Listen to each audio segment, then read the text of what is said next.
Hello, everyone. I'm Ralph, a software engineer here at Genesys, and I would like to share in this DevDrop how to use Amazon API Gateway to invoke Genesys Cloud APIs.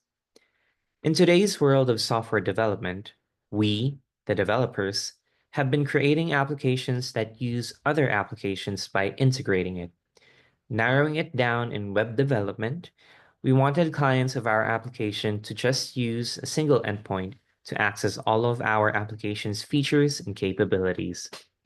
One of the means to do that is the use of API gateways. With the current implementation of API gateways, many features have been added to not only centralize the access of your application, but also improve other aspects of your application like performance and security.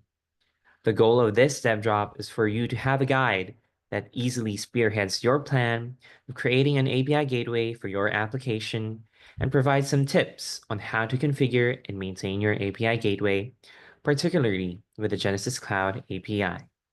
That's why this DevDrop will have multiple parts for you to easily digest the information, which comprises the following.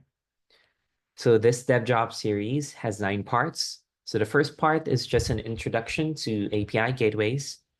The second part is the prerequisites and setup in order for you to create and manage your API gateway. For parts 3, 4, and 5, it discusses how to configure the API gateway with its two types of stateless API, the HTTP API and the REST API, where the REST API has two types of integration, which is the proxy and non-proxy integration.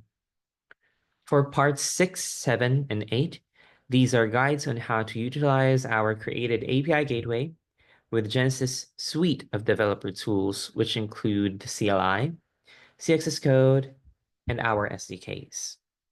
For part 9, the last part, this is just to summarize what we have discussed and some key takeaways in this DevDrop.